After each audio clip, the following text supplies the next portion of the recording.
I get a lot of press releases, and usually they have absolutely nothing to do with the work that I do, stuff that I write about and podcast about. I got one the other day saying, we visited your FIR Podcast Network site and saw that you're very interested in gaming, which I'm not. I never, ever talk about gaming, maybe a little Pokemon Go here and there because of the communication implications. But I did get a press release just this morning that I thought was really interesting, and I'm covering it tomorrow in the Friday wrap, but thought it deserved a little more discussion here on Shrink Wrap.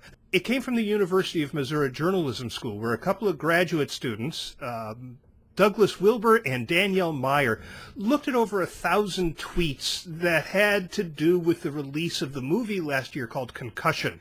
You may remember this. It was Will Smith as the doctor who uncovered the connection between professional football and concussion and long-term health consequences from repeated concussions when players are coming helmet to helmet in the game. Well, now what they were trying to do was prove a theory from journalism professor Glenn Cameron called contingency theory. This is not something new. Contingency theory, if you look it up, you'll read a lot about it. This is a definition from Wikipedia, came right up at the top of the Google search. And contingency theory says there's really no one best way to organize information. Essentially, it depends. So the students looked at these tweets around the movies and broke them out into different groups. Now, I have to be clear here, they weren't breaking them out based on organization.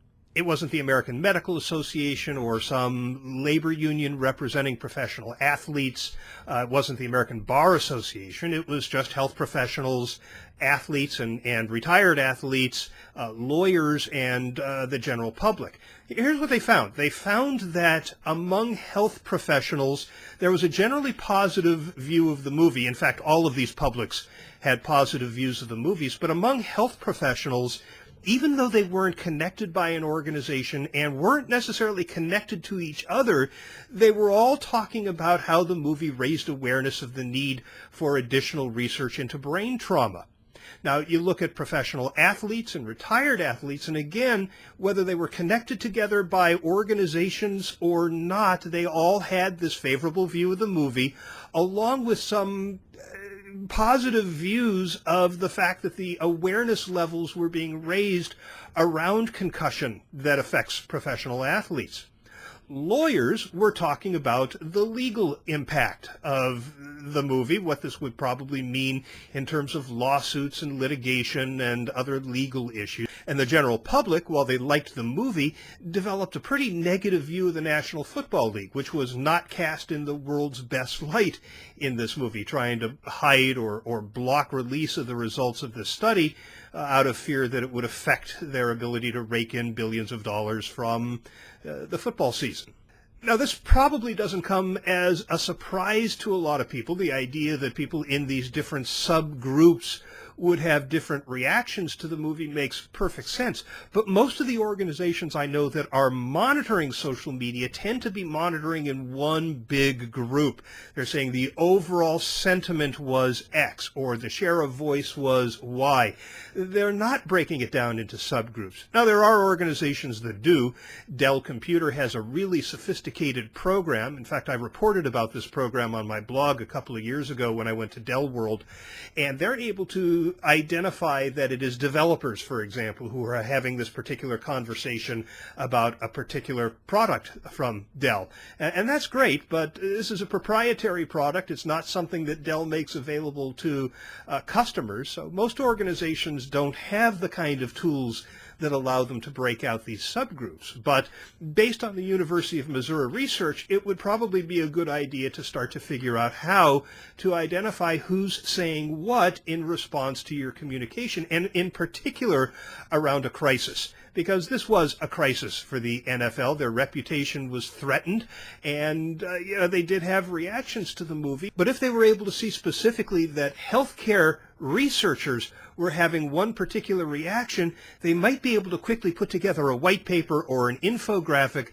that talks about all that they have done since they did acknowledge the impact of concussion on their players. They could talk about the improvements to helmets, the number of studies that they have conducted, what they have done in terms of the rules to reduce the number of concussions, and what they're working on now, and get that out to that specific subgroup so that you could start to influence their perception of the NFL and minimize the damage that this very negative movie was having on the organization.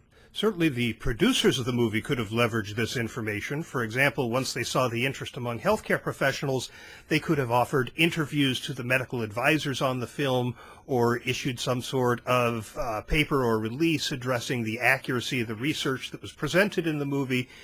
Same with the litigation efforts. You could have the legal advisor for the movie made available to the press. Lots of ways that by identifying the subgroups that are having a response to the film, that you could target content to them to raise awareness of the movie and drive people to the theater. In any case, I thought the research was interesting from that perspective, the need not only to target subgroups when you're going after them. This is what companies like Chipotle did. I know Chipotle has had their issues lately, but this is what they were able to do when they were building their reputation at the outset, when they first launched, is to talk to people who were into locally grown foods rather than stuff that is shipped from thousands of miles away, and get these people to start coming into their restaurants because this is what they touted, was that they are sourcing locally grown food.